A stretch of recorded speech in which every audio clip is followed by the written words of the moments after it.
Je vais profiter de l'occasion. Il se trouve que j'ai une ordonnance de ma femme qui m'autorise à la tromper.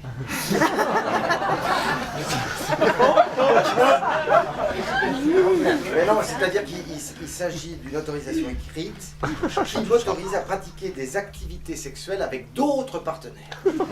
Donc s'il y en a que ça intéresse...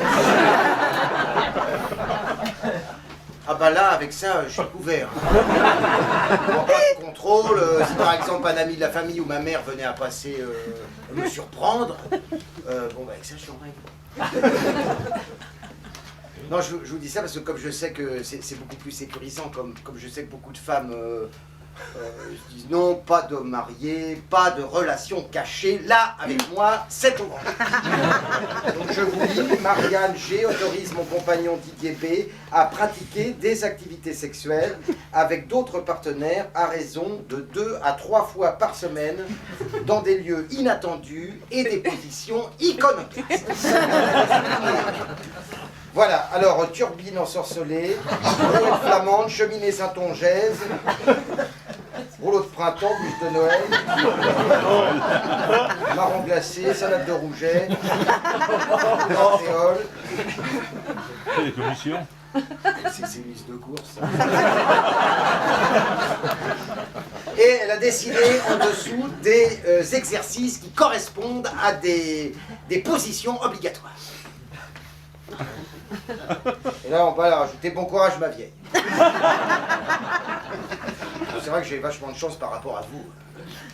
Alors, elle appelle ça une ordonnance car elle voudrait que sur le plan physique, je progresse. Là, normalement, j'aurais dû dire sur le plan sexuel. Mais j'ai du mal avec ce mot car à chaque fois que je prononce le mot sexe, apparaît le visage de ma mère.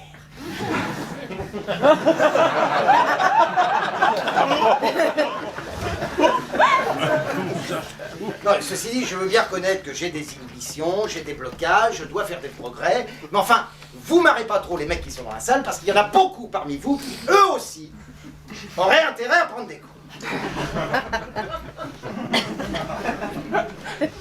C'est ce que disent d'ailleurs la plupart de vos compagnes. Vous voulez qu'on leur demande? Oui. Très bien, moi je vais distribuer dans la salle... Carole, je vais distribuer dans la salle des questionnaires anonymes aux femmes qui sont dans la salle afin de savoir leur degré de satisfaction. Carole, les questionnaires... Carole, les questionnaires, ils sont arrivés ou vous les avez... Carole! Bah oui, mais il faut aller les... Bon, laissez tomber. Non, écoutez, je veux bien reconnaître que y en a parmi vous, il y a des ce qu'on appelle des matadors de l'étreinte, des maîtres étalons, mais c'est tout à fait exceptionnel, car d'après un ami psychologue, aujourd'hui menuisier, les hommes en matière sexuelle sont totalement incompétents. Mais ça n'a aucune importance, car d'après lui, les femmes n'ont absolument aucun plaisir. Ça, là-dessus, il est catégorique.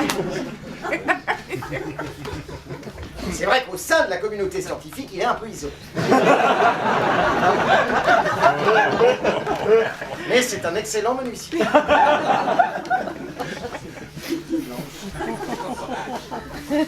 Alors, donc pour moi, actuellement, je peux vous dire que c'est très, très ouvert. À condition de trouver des partenaires. Pour l'instant, ça ne se précipite pas. J'ai donc commencé les exercices, mais tout seul. C'est plus facile, mais ça n'est pas totalement satisfaisant.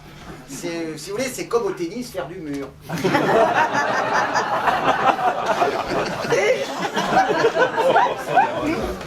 Ou danser un slow, mais tout seul.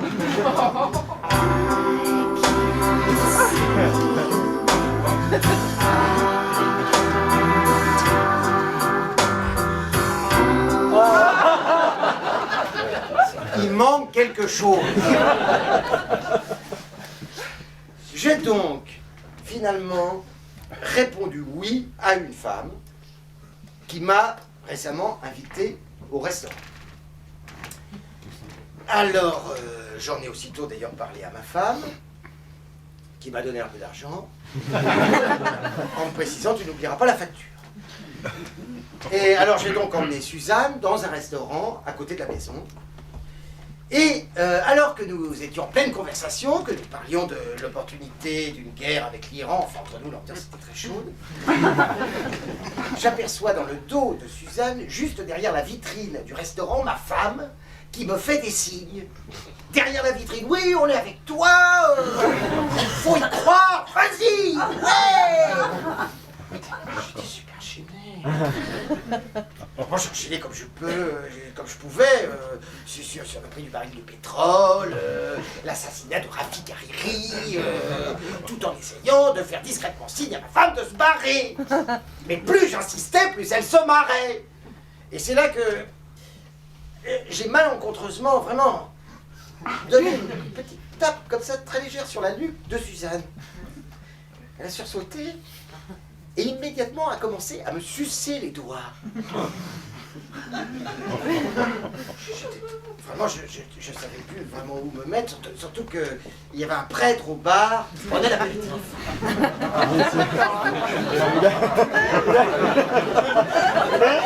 Alors j'ai retiré les doigts de la bouche de Suzanne, mais ma femme dehors était furieuse. Non, vas-y, tu peux pas en rester là. Elle est chaude, elle va se refroidir. Profites-en. J'ai cru qu'elle allait rentrer dans le restaurant, alors bon, j'ai branché les doigts dans la bouche. Branché les doigts dans la bouche de Suzanne, qui s'est immédiatement précipitée sur la mienne. Alors moi, j'ai fermé les yeux, tiré la langue, ce qu'on fait dans ces cas-là. Et puis, j'ai payé l'addition et on est sorti. Et le prêtre nous a suivis. On s'est éloigné, j'ai profité d'un moment d'inattention de Suzanne pour aller trouver le prêtre et lui montrer l'ordonnance et lui demander si l'église était d'accord. Bah oui. Il m'a dit oui, on est d'accord, mais on veut voir. Non.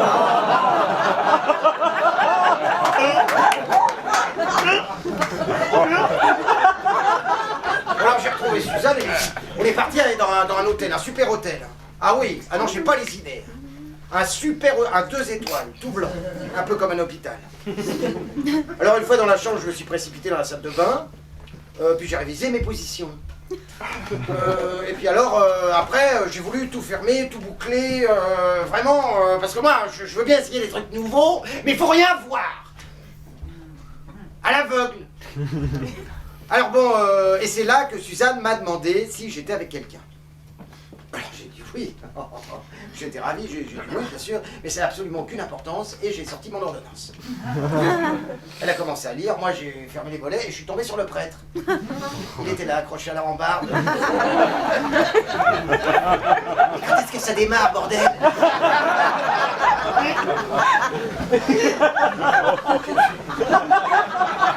J'ai dû lui pincer les doigts parce que j'ai entendu un gros bruit comme la chute d'un corps. Comme la chute. Ben, le temps que je me retourne,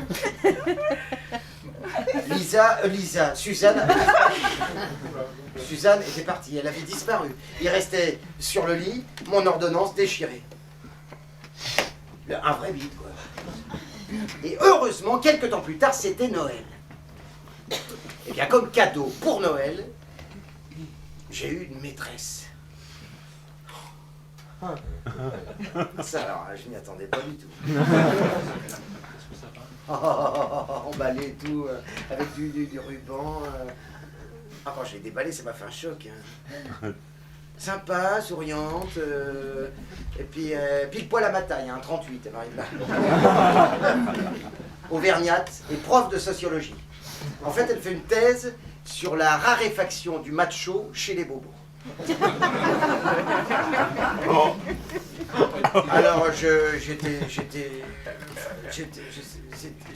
gêné encore parce que toute la famille était là, vous voyez, tonton Robert, tata Claudette, les neveux, les nièces, alors ils étaient là, ils tapaient sur la table, un baiser, un baiser, un baiser. Et c'est elle, Claudia, qui m'a embrassé la première.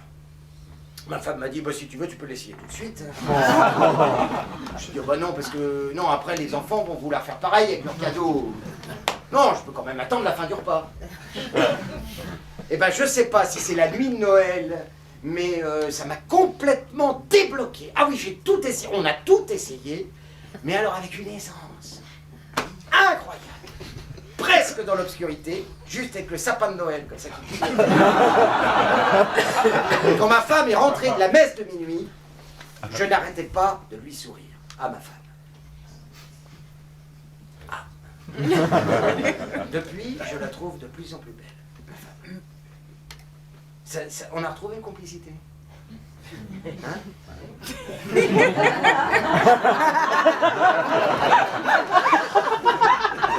Ouais, là, ça commence. C'est pas con ce qu'il dit, Bénion. Ça nous a rapprochés, cette maîtresse. C'est vrai, elle nous a rapprochés, cette maîtresse. C'est curieux, non? Ouais. Mais enfin, j'ai des progrès à faire. Il y a de la marge, comme dit ma femme. C'est pourquoi je suis ouvert à toute proposition. Donc, s'il y en a que ça intéresse, levez le doigt, ma femme est dans la salle, elle prendra vos coordonnées. Non, pas toutes à la fois. Carole, allez, aidez ma femme, vous voyez bien qu'elle est débordée.